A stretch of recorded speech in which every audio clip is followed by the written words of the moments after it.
Bismillahirrahmanirrahim. Assalamualaikum warahmatullahi wabarakatuh. Perkenalkan, nama saya Aga Pratama dengan NPM 2018 14500 815. Oke, jadi di sini saya mendapatkan tugas dari Bapak Anco untuk membahas tentang perbedaan pendidikan di Indonesia sama di Singapura. Oke. Jadi pendidikan merupakan aspek yang penting dalam kehidupan di masyarakat.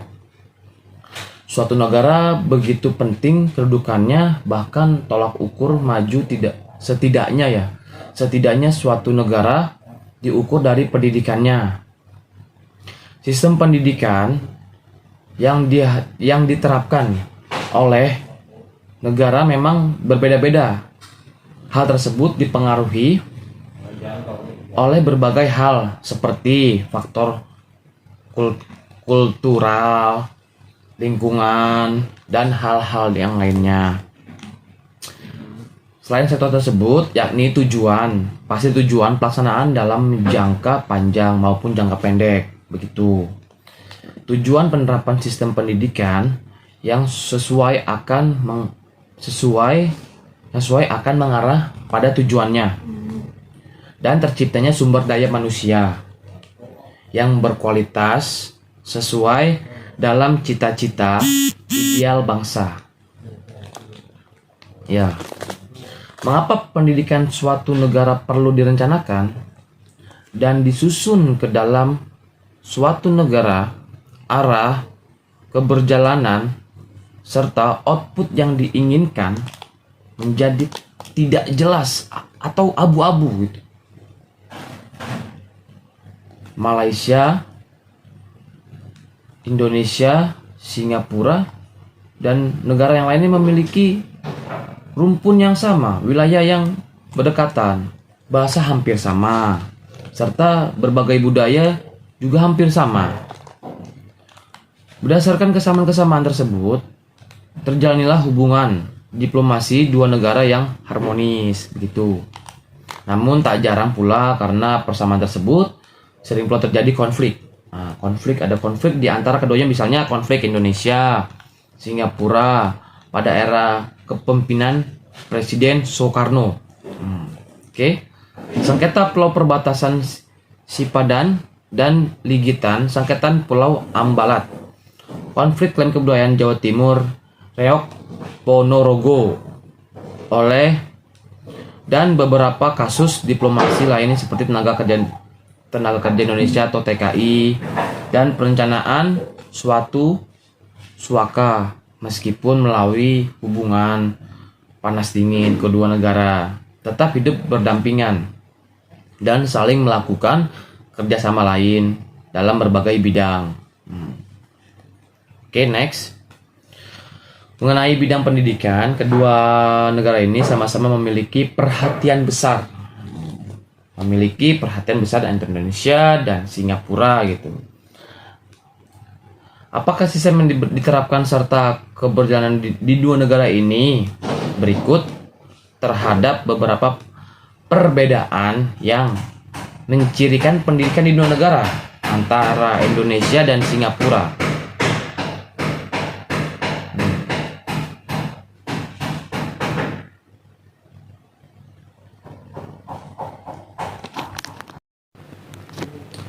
Oke, lanjut. Kali ini esai edukasi akan membahas sekalian untuk membandingkan pendidikan di Indonesia dengan Singapura. Dua ASEAN negara ini memiliki persamaan dan perbedaan yang cukup banyak lah.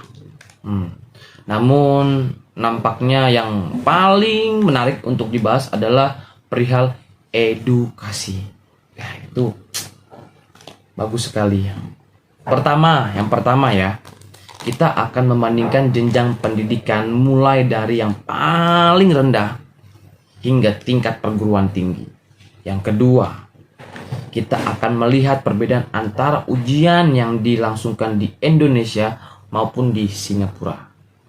Yang ketiga, kita akan membahas beberapa isu terkait dunia pendidikan yang ada di Indonesia maupun di negeri singa itu, alias Singapura ya.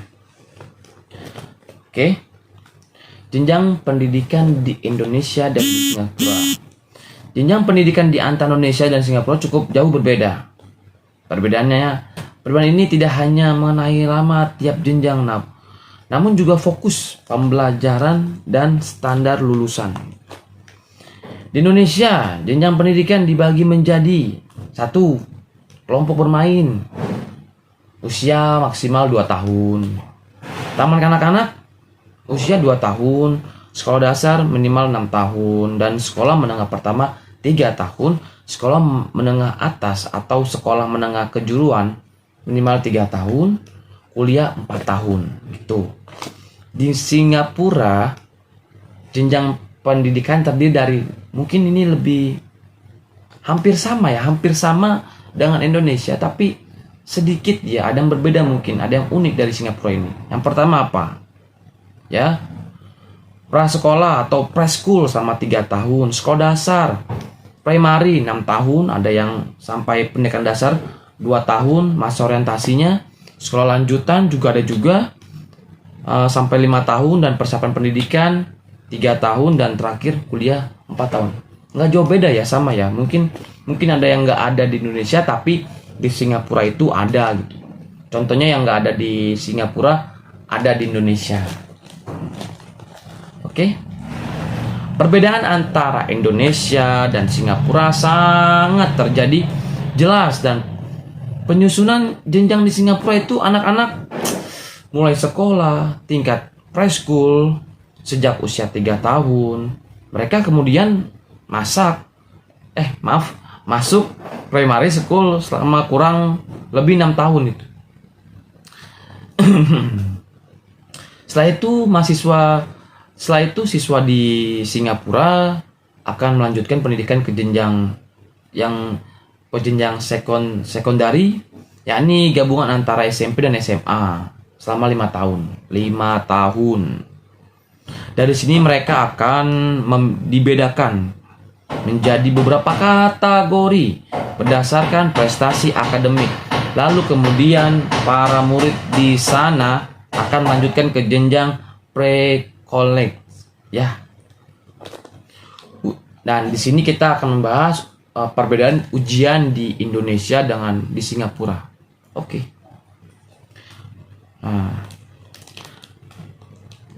Oke. Mari kita mulai dengan membahas berbagai tes dan ujian di Singapura. Negeri bekas jajahan ya, Inggris itu ya, yang terkenal mungkin zaman sejarah ya, ada sedikit ya. Negeri bekas jajahan Inggris itu terkenal dengan serangkai tes dan ujian. Ya, uniknya tidak seperti Indonesia yang bergonta-ganti sistem penilaian. Singapura cenderung lebih stabil. Dia mungkin lebih konsisten dengan apa yang dia terapkan, yang sudah dia pegang, edukasinya, semuanya sudah stabil. Perlu dicatat, ini adalah salah satu pijakan mengapa pendidikan di sana lebih berkembang pesat dibandingkan di Indonesia. Pertanyaan besar gitu. Oke. Salah siswanya apa salah muridnya gitu? Salah siswanya apa salah gurunya di sini? Oke. Merujuk pada situs resmi Badan Ujian Pendidikan Singapura atau yang disebut ESEAB, merupakan sebuah ujian tahunan yang diselenggarakan oleh siswa primari yang akan melanjutkan ke jenjang sekondari.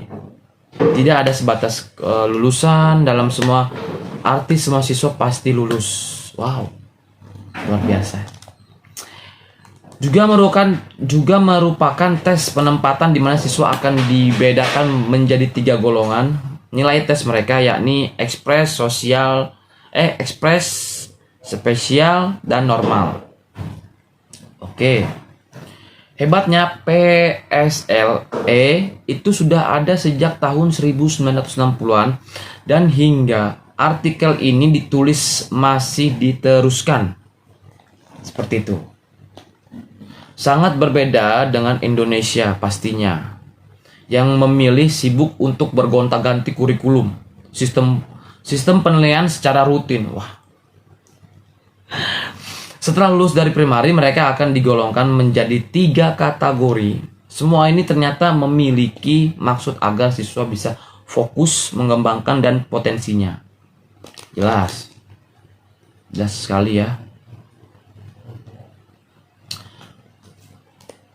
Ada beberapa jenis tes di akhir jenjang sekondari dan bagi orang Indonesia mungkin terdengar sangat berbelit-belit ya, atau bertele-tele gitu Mas. Secara umum ekspres dan spesial dan akan mengikuti GCEO di tahun keempat, sedang di saat yang sama normal akan mengikuti GCEN. Lalu bagaimana dengan Indonesia? Sangat sulit untuk menuliskan apa yang ada di negeri ini, mengingat ketidakstabilan kondisi politik nampaknya juga mempengaruhi kebijakan dari pemerintah yang lalu berubah-ubah. Pada saat suatu masa Indonesia pernah menikmati sebuah kestabilan. Ujian dilangsungkan di kelas 6 SD, 3 SMP, dan 3 SMA. Dan masing-masing tidak menentukan kelulusan, namun menentukan sekolah mana mereka yang dilanjutkan pendidikannya. Lalu muncullah ambang batas kelulusan disambut dengan histeria. Kemudian berubahlah dengan kebijakan kejar paket atau yang tidak lulus atau yang bagaimanalah. Hanya bertahan sebentar, kemudian kebijakan itu dirombak lagi dengan adanya remedial test. Berbelit-belit ya, beda dengan Singapura. Entah akan dibawa kemana bangsa ini, suatu hal pasti dari Indonesia adalah ketidakpastian. Semoga seiring terjadinya waktu kondisi bisa berubah. Namun jika ingin mencontoh Singapura dan segala keribetannya, bisa dipastikan belasan juta siswa, orang tua, dan guru akan turun ke jalan untuk menyuarakan protes mereka. Ya. Ini adalah contoh permasalahan pendidikan di Indonesia dan di Singapura. Permasalahan Indonesia khususnya bidang pendidikan amatlah pelik ya.